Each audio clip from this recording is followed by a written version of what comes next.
और अब आप देख रहे हैं रिलायंस के नतीजे आ चुके हैं और रिलायंस के नतीजों पर विस्तृत चर्चा के लिए हमारे साथ है हमारे सहयोगी Yatin Mota. Over to you Yatin. शुक्रिया मनोज जी। और देखिए किस तरीके से रिलायंस के सिक्वेंशियल नंबर्स आपके स्क्रीन के ऊपर फ्लैश हो रहे हैं और जिस तरीके से रिलायंस इंडस्ट्रीज़ का एक्सपेक्टेशन था उसी के आसपास आपको मुनाफे का नंबर आता हुआ नज़र पड़ रहा है। जो कंसोलिडेटेड मुनाफा है वो 18,165 करोड़ रुपए से बढ़ के 18,645 करोड़ रुपए के आसपास आपको आता हुआ नज़र पड़ रहा है। और उसी तर्ज पे अगर हम रेवेन्यूज़ की बात करें तो अनुमान ये था कि 2,50,000 करोड़ से ज़्यादा की यहाँ टॉप लाइन आए और उसी तर्ज पे आपको दिखाई पड़ रहा है रेवेन्यू का भी फिगर। कंसोलिडेटेड एबिटा की बात करें तो अनुमान था 45-46 हज़ार के आसपास का एबिटा नंबर आए और यहाँ भी अगर हम देखें तो एक पॉजिटिव रुझान आपको देखने को मिल रहा है। मुनाफा आपको एबिटा फ्रंट पे 45,885 करोड़ से बढ़ के 46,000 करोड़ रुपए के पार जाता हुआ नज़र पड़ रहा है। तो ब्रॉडली अगर हम नंबर्स की बात करें तो यहाँ आपको इन लाइन विद एक्सपेक्टेशंस नंबर्स देखने को मिल रहे हैं। इनफैक्ट अगर हम बात करें कंसोलिडेटेड एबिटा मार्जिन्स भी आपको लगभग 17.4% के आसपास आते हुए नज़र पड़ रहे हैं। लेकिन ये ब्रेकअप के लिए रुकेंगे क्योंकि देखिए 4 वर्टिकल्स हैं। सबसे पहले अगर हम बात करें तो O2C कारोबार है जिसके अंदर रिफाइनिंग और पेटकेम बिजनेस है। उसके बाद जियो का टेलीकॉम बिजनेस है, रिटेल बिजनेस है और दूसरे जो इमर्जिंग बिजनेसेस हैं इनके ऊपर भी क्या कमेंट्री आती है ये भी देखने लायक रहेगी। लेकिन ओवरऑल अगर हम बात करें तो नंबर्स काफ़ी शानदार दिखाई पड़ रहे हैं और ओवरऑल जो एक्सपेक्टेशन था उसी की तर्ज पे आपको मुनाफा और कंसोलिडेटेड आय का नंबर आता हुआ नज़र पड़ रहा है। ये रहे रिलायंस के नतीजे और धीरे धीरे और भी नंबर्स आएंगे यतिन तो तस्वीर ज़्यादा साफ हो पाएगी। तो देखिए जो मैं देख पा रहा हूं जो O2C कारोबार है इसका एबिटा जो है मार्जिन में सुधार आपको देखने को मिल रहा है। 10.2% एबिटा मार्जिन देखने को मिल रहा है यहाँ, जो पिछले क्वार्टर लगभग 9.5% के आसपास का लेवल था। तो ओवरऑल अगर हम O2C बिजनेस की भी बात करें तो यहाँ मार्जिन में सुधार है और मार्जिन में इसलिए सुधार है क्योंकि जो GRMs से सिंगापुर की ग्रॉस रिफाइनिंग मार्जिन्स ये आपको बहुत मजबूत देखने को मिल रहे थे Q3 में और शायद इसीलिए O2C बिजनेस में भी आप एक एबिटा का जंप देख रहे हैं। और अगर हम मार्जिन्स की बात करें जैसे कि मैंने पहले कहा 10.2% O2C कारोबार के जो नंबर्स आए हैं ये भी आपको बेटर दिखाई दे रहे हैं। इनफैक्ट जो एब्सोल्यूट एबिटा है O2C कारोबार का ये 16,500 करोड़ के आसपास आपको आता हुआ नज़र पड़ रहा है। तो यहाँ भी अगर हम देखें तो अनुमान के हिसाब से नंबर्स आपको देखने को मिल रहे हैं। इनफैक्ट साल दर साल बेसिस पे और सीक्वेंशियल बेसिस पे दोनों ही जगह पे O2C कारोबार का जो बिज़नेस है यहाँ आपको मार्जिन एक्सपेंशन होता हुआ नज़र पड़ रहा है। और अगर हम बात करें overall oil and gas revenues की तो यहाँ एक सीक्वेंशियल ड्रॉप एक्सपेक्टेड था और 5833 करोड़ के आसपास ये नंबर आया है, जो पिछले क्वार्टर लगभग 6,050 करोड़ रुपये के आसपास था। जो एबिटा है ऑयल एंड गैस का ये आया था लगभग 4,850 करोड़ रुपए के आसपास, जो पिछले क्वार्टर लगभग 5,000 करोड़ रुपए के आसपास का था। तो ब्रॉडली यहाँ भी नंबर आपको ठीक ठाक ही दिखाई पड़ रहे हैं। O2C बिजनेस और ऑयल एंड गैस बिजनेस आपको जो है ब्रॉडली देखने को मिल रहा है उस तर्ज पे। लेकिन रिटेल कारोबार के भी नंबर्स धीरे धीरे करके आ रहे हैं। जो जियो का बिजनेस है उसकी भी डिटेल्स आ रही हैं। लेकिन अगर हम जियो के आरपू की बात करें तो यहाँ अगर हम देखें तो आरपू में सुधार आया है, एक्सपेक्टेड लाइंस पे ही है। अगर हम पर्टिकुलरली बात करें आरपू की तो 213.70 रुपये यानी साल दर साल बेसिस पे 5% का मूव एवरेज रेवेन्यू पर यूज़र के हिसाब से आपको देखने को मिल रहा है जियो के लिए। तो यहाँ भी नंबर जो एक्सपेक्ट हम कर रहे थे 213 के आसपास, उससे बेटर ये नंबर। तो ब्रॉडली आरपू का भी नंबर जो है वो शायद थोड़ा मार्केट को पसंद आता हुआ नज़र पड़ सकता है। और शरद अवस्थी साहब जुड़ गए हैं हमारे साथ। शरद जी कैसा लग रहा है, पहली नज़र में आपको नतीजे कैसे लग रहे हैं? मेरे हिसाब से मोर और लेस एक्सपेक्टेड लाइंस पे है। बहुत ज्यादा कोई डाउनसाइड या अपसाइड पे बहुत ज्यादा आउट परफॉर्मेंस नहीं है टोटल नंबर्स पे। तो मुझे लगता है ऑन बैलेंस जो एक्सपेक्टेड नंबर है वही है। मार्जिन्स थोड़ी सी कम है, O2C में आउट परफॉर्मेंस एक्सपेक्टेड थी तो वहां जो नंबर्स आए वो लगभग हमारी उम्मीद के बराबर है। आरपूस भी लगभग 213-14 की एक्सपेक्टेशन थी तो वहीं पे है। तो मुझे लगता है वहां पे भी कोई ऐसा निगेटिव सरप्राइज है नहीं। और मार्जिन्स ऑब्वियसली जैसा भी यतिन बोल रहे थे कि पॉजिटिव रही है पिछले क्वार्टर में, तो उसका फायदा रहा है। तो मुझे लगता है ऑन बैलेंस ईबिटा वगैरह पे मार्जिनल थोड़ा सा आप समझिए थोड़ा बहुत अंडर परफॉर्मेंस शायद है, तो हो सकता है थोड़ा सा आपको म्यूटेड रेस्पॉन्स दिखे, बट लार्जली मुझे लगता है ज्यादातर रेवेन्यू के फिगर पे तो मुझे लगता है बीट है, बट ईबिटा और पैट के नंबर्स और मार्जिन के नंबर में थोड़ा सा बिलो एक्सपेक्टेशन है, बट बहुत मार्जिनल, मतलब 500-600 करोड़ बस उतना ही। बिल्कुल। और जो एक्सपेक्टेशन था एबिटा का एब्सोल्यूट बेसिस पे सीएनबीसी आवास का जो पोल था वो 48,000 करोड़ के आसपास का था और कंसोलिडेटेड नंबर 46,000 करोड़ रुपए के आसपास आया है। लेकिन ब्रॉडली जैसे शरद अवस्थी साहब ने कहा कि 3-4% का मिस नहीं होता है, ये broadly in line with expectations गिना जाएगा।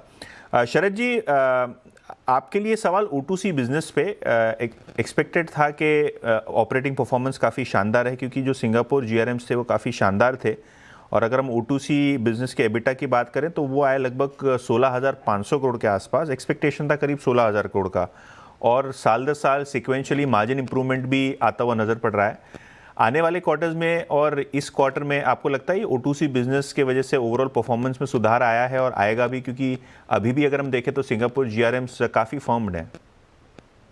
हाँ जी, अभी भी फर्म है, लेकिन लार्जली अगर आप देखें पिछले कुछ समय से जीआरएम्स काफी एक रेंज बाउंड ऑसिलेशन में मूव करते हैं, तो ऐसा नहीं है कि अपर बैंड पे सस्टेन करते हैं जैसे जैसे डिमांड सप्लाई सिचुएशन चेंज होती है। और मुझे लगता है जैसे जैसे अगर रशिया यूक्रेन वाली टेंशन रिजॉल्व होती है तो रशिया में बहुत बड़ी रिफाइनिंग कैपेसिटी है, तो हो सकता है वो रिजोल्यूशन अगर होता है जैसे जैसे आप ये उम्मीद कर सकते हैं कि बहुत ज्यादा refining margin upward momentum sustain नहीं करे, लेकिन बहुत ज्यादा कमजोरी की भी हम उम्मीद नहीं कर रहे। और हमारे साथ मार्केट एक्सपर्ट अमरीश बलीगा साहब भी जुड़ रहे हैं। Amrish, good evening, welcome to the show. और Reliance Industries first take away आपका रिजल्ट्स को लेके, क्योंकि नंबर्स ब्रॉडली लाइन एक्सपेक्टेशंस दिखाई पड़ रहे हैं, तो आपका फर्स्ट टेक अवे रिजल्ट्स को लेके? ब्रॉडली इन लाइन है। तो मुझे लगता है कि I think the markets would like the results जो आए हैं। I am not too sure of the GRM margins, क्योंकि जो एक्सपेक्टेड था it was close to about $11, तो I not really seen that figure as of now, पर overall तो मुझे ठीक ही लग रहा है। और ये रिटेल का एबिटा मार्जिन भी आपके स्क्रीन के ऊपर आपको दिखाई पड़ेगा, 7.1% के आसपास मार्जिन आए हैं, जो सिक्वेंशियली 7.5% के मुकाबले था। और अगर हम एब्सोल्यूट एबिटा की बात करें तो 6,915 का नंबर आया है, जो पिछले क्वार्टर 6,817 था। तो एब्सोल्यूट बेसिस पे एक सुधार आपको रिटेल के बिजनेस में दिखाई पड़ रहा है, लेकिन यहाँ एक छोटी रिस्ट्रक्चरिंग हुई है, उसके कारण शायद आपको ग्रोथ पे एक प्रेशर देखने को मिल रहा है। लेकिन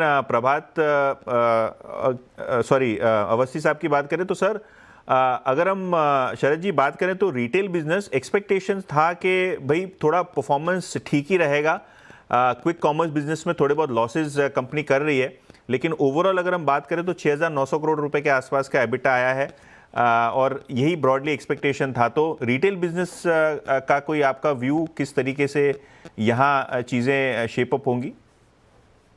देखिए, एक तो मुझे लगता है कि क्विक कॉमर्स को लेके बहुत ज्यादा रीड नहीं करना चाहिए, वो एक इन सब इनिशियल स्टेजेस में बिजनेस है, उससे बहुत ज्यादा नुकसान नहीं होगा। जैसा आपने बोला एक कंसोलिडेशन भी था, तो उसका भी एक इम्पैक्ट है। रेवेन्यू साइड पे थोड़ा बहुत जीएसटी कट्स वगैरह का भी इम्पैक्ट रहेगा। तो मुझे लगता है बहुत ज्यादा मैं रीड नहीं करूंगा, बल्कि मार्जिन पे अगर आप देखें तो लगभग जो एक्सपेक्टेशन थी 7.5% के आसपास वही मार्जिन आई है रिटेल में। और फ्यूचर फुटप्रिंट मुझे लगता है अभी भी काफी स्ट्रांग है, तो आने वाले समय में जिस टाइप से कंजम्पशन बूस्ट की हम उम्मीद कर रहे हैं और जिस टाइप की एडिशन कंपनी ने की है, तो हमें लगता है रिटेल में आपको आने वाले समय में और इम्प्रूवमेंट्स दिखाई देनी चाहिए। इस क्वार्टर में बहुत ज्यादा हम रीड नहीं करेंगे क्योंकि वो कंसोलिडेशन का भी इम्पैक्ट है, तो जैसे जैसे वो वेड आउट होता है मेरे हिसाब से अगले क्वार्टर ऑनवर्ड्स एक ज्यादा क्लियर पिक्चर निकल के आएगी। और हमारा मानना है कि टॉप लाइन ग्रोथ वगैरह और मार्जिन के हिसाब से आने वाला समय और बेटर दिखना चाहिए retail part of the business के लिए। करेक्ट। अमरीश सर, आपका कोई व्यू रिटेल बिजनेस और ऑयल एंड गैस बिजनेस को लेके क्या आपको दिखाई पड़ता है आने वाले क्वार्टर्स के लिए? और करंट क्वार्टर में तो ब्रॉडली रिटेल और oil and gas expected lines पे ही परफॉर्म करते हुए नजर पड़ रहे हैं। नहीं, पर एक ही इशू है is about the Russian oil imports which has actually come to nearly as good as nil. तो उससे क्या फर्क पड़ने वाला है आगे जाके? I think that's something to be looked at, and I think जो कमेंट्री आएगी, I think I will clearly wait for the commentary on the Russian crude जो कम हुआ है, उस पे I will wait for that understanding. Otherwise, I think, for Q3, I think it was clearly higher product cracks, diesel, petrol, jet fuel का, जिससे margins बढ़े हैं. And overall, I don't know about telecom. ARPUs अभी तक बताए? Have you got that figure? क्योंकि 213.5 के आसपास, तो जो एक्सपेक्टेशन था उसी के आसपास है। हाँ, so then I think that is also perfectly fine. So like I said, I think overall जो earnings दिखाया है, I think this is as per what the market is expecting. So I think it should be given a thumbs up. Mayuresh भी हमारे साथ जुड़ रहे हैं। मयूरेश, बहुत बहुत धन्यवाद शो में जुड़ने के लिए। Numbers broadly in line with expectation दिखाई पड़ रहे हैं। आपका कोई first take away Reliance Industries के नतीजों को लेके, जियो के टेलीकॉम बिजनेस की बात करें या O2C बिजनेस की बात करें, broadly in line with expectation numbers आए हैं। आपका कोई फर्स्ट कट या जो आपका अंडरस्टैंडिंग है रिलायंस के अर्निंग्स को लेके Q3 के? इवनिंग यतिन। नहीं, दो चीजें। एक, आई थिंक जो रिटेल की एबिटा मार्जिन्स है वो थोड़ी घटी है, तो आई थिंक वो थोड़ा देखना पड़ेगा कि एग्जैक्टली क्या हुआ है उसको लेके। बट जनरली आई थिंक अगर आप O2C कारोबार देखें तो जैसे आई थिंक काफी पेट्रोकेमिकल कंपनीज के हमने पहले नतीजे देखे थे, जो क्रैक स्प्रेड्स थे या है उसमें एक जबरदस्त इजाफा देखने मिला था। और क्योंकि रिलायंस के पास मल्टीपल फीड स्टॉक ऑप्शंस हैं, तो कहीं ना कहीं I think that performance has been very very good, जैसे मैं देख रहा हूँ। दूसरा, आई थिंक जो टेलीकॉम सर्विसेज है वहां पे, जैसे आपने राइट को लिखा, आई थिंक जो आरपू के एक्सपेक्टेशंस थे broadly in line with expectations थी। तो मेरे हिसाब से I think O2C has turned out to be a blockbuster number, specifically I think EBITDA front pay, because of all the factors that we are probably looking at. Retail के numbers top line पे बहुत बढ़िया थे, but margins में थोड़ा I think एक जो compression हुआ है वो किस कारण हुआ है वो देखना पड़ेगा। और जो टेलीकॉम सर्विसेज है मोर और less in line with expectation. So I think this is the first take, जैसे मैं नंबर्स एनालाइज कर रहा हूँ। शरद जी, जियो के IPO के बारे में बाजार में चर्चा है कि किसी भी वक्त जो है RHP फाइलिंग हो सकती है और जो डॉक्यूमेंटेशन है वो शुरू हो सकता है।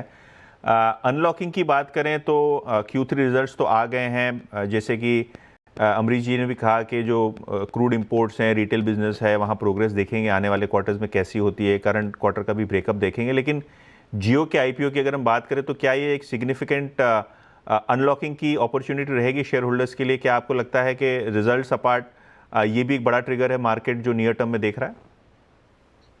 जी बिल्कुल होना चाहिए। मुझे लगता है खास करके इस बैकड्रॉप में कि जो आरपूज आज जियो एंजॉय कर रहा है वो कंपेयर टू बाकी टेलीकॉम कंपनीज लोअर है, तो वहां पे और बढ़ने की भी गुंजाइश है।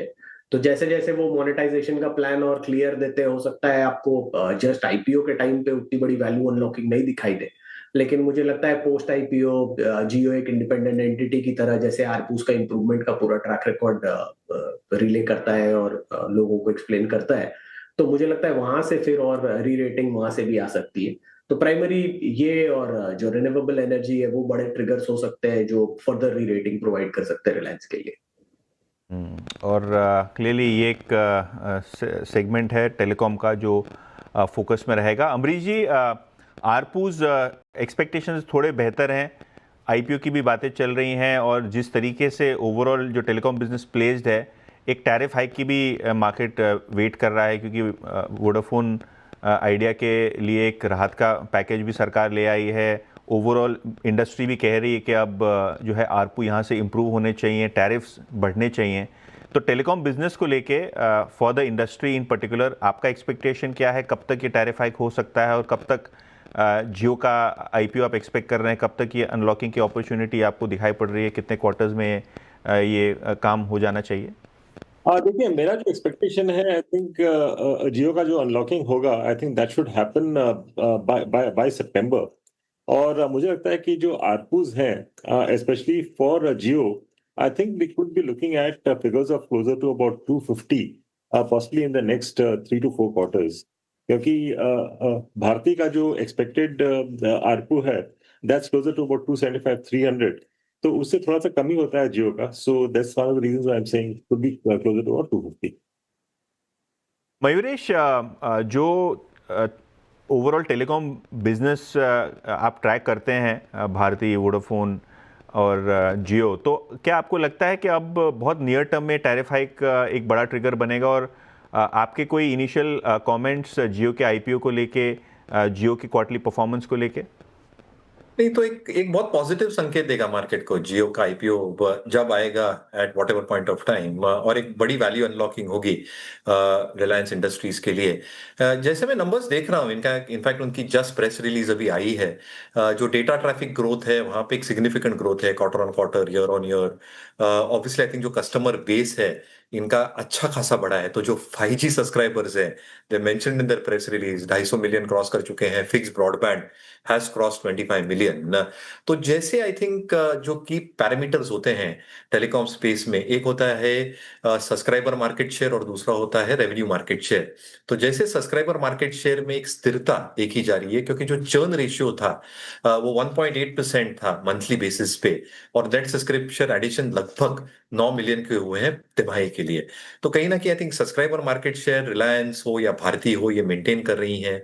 एज आरपू इंक्रीजेस हैपन, और ये लाजमी है कि आरपू इंक्रीज होंगी, क्योंकि जैसा डेटा कंजम्पशन के पैकेट्स इंप्रूव और इंक्रीज होते जा रहे हैं across the length and breadth of the country, कहीं ना कहीं I think marginal and nominal ARPU increases एक सिग्निफिकेंट वैल्यू एडिशन ला सकती है एबिटा पे, मार्जिन्स पे और बॉटम लाइन पे।